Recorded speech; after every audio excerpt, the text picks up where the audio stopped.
What's up, Zilke here. New season, new ranked grind. So here are the top tips and tricks to keep that dream alive if you don't get matched with toxic, AFK, and tryhard teammates, of course. First and most important thing, which is a common mistake by people, and please memorize this one to your brain.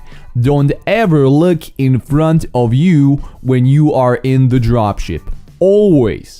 Always look behind you. Look at the spots where people are not dropping, so you will get guaranteed loot and won't make a gamble if a team is landing on you. Almost nobody does this, and many people die because of landing on a team which gets all the good loot. Of course, after that I uninstall Apex, throw my PC into a trash can and go cry in a corner. Next, rings are really important. It is really easy to predict them. How? Like this. Rings are programmed to be on places where players can be, so mountains and sea are not an option.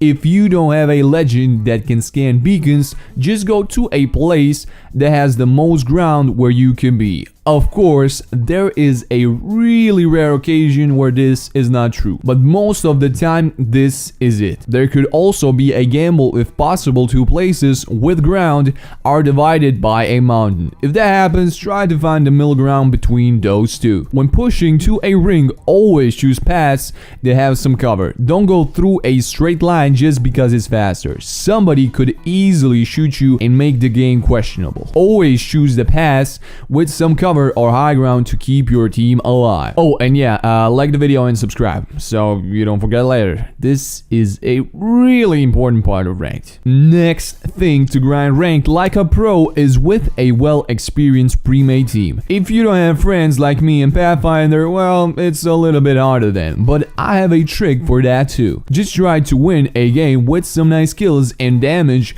which will prove that your team has some nice skill. Ask them if they would play more and add them if they accept your proposal. Every time you start to play rank, go give them an invite to see would they like to play. If they don't want to play, just tell them you have some extra cash on your PayPal account. Next, third parties are an annoying thing, but I have an advice for that too. If you are in a fight with another team, you need to commit and finish them quickly, because if you drag the fight, there is a big chance another team will come. If you are in a fight with a team with some clearance and you hear a third team, find a way where you can rotate. If you have nades, go block one way to deny pushes and go the other way. Also, look at every ability the legends have in your team to help you out even more. Next tip is to always stay with your team, because if you are not a legend with some abilities, you will get punished so hard if you stumble on a full team, especially because the sound cues in Apex are not so noticeable. So please make yourself and your whole team a favor and stay together. Let's be honest, you're not Ace or Shroud,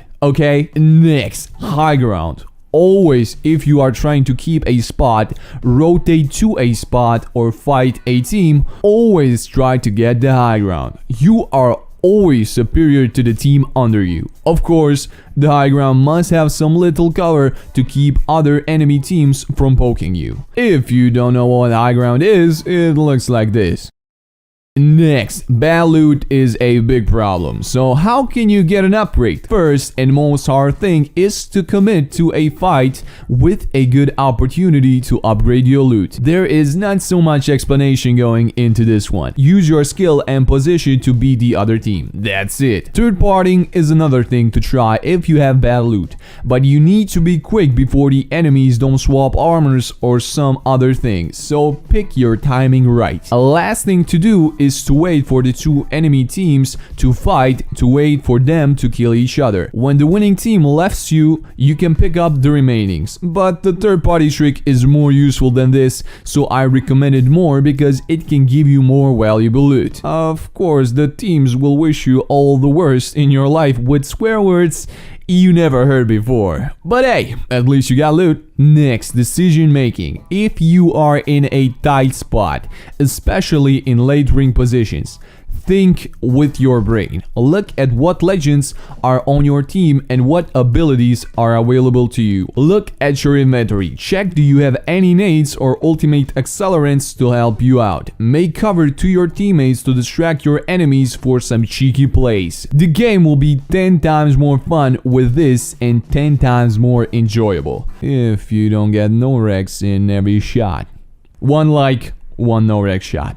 Next, nobody picks up grenades and ult accels, and they are so much crucial to the game. Nades are important to clear areas full of squads, and ult accels are important to give your ultimate a boost before committing to a fight or to ready up your ultimate for an unexpected fight. So next time you see a nade or ult accel, pick them up. Let's be honest, you don't need 700 light ammo in your inventory. Like, who the hell are you, Imperial Hall? A last thing that I am going to talk about are charge towers. If you go past by one of them and you have ult accels in your inventory, keep them and use the charge towers to get you ready for a fight. Also, if a legend like Lifeline or other legends that benefit from pre-game ultimates are on your team, you should land on the places surrounded with charge towers, if any other team isn't landing on you. Those were my tips and tricks for Ranked Series 4. Every season I am making one of these videos to help you out, and because I probably forgot to mention something in the previous one. That's it. Like, share, comment, subscribe. You know the procedures. Thank you for watching, and I'll see you in the next one. Bye.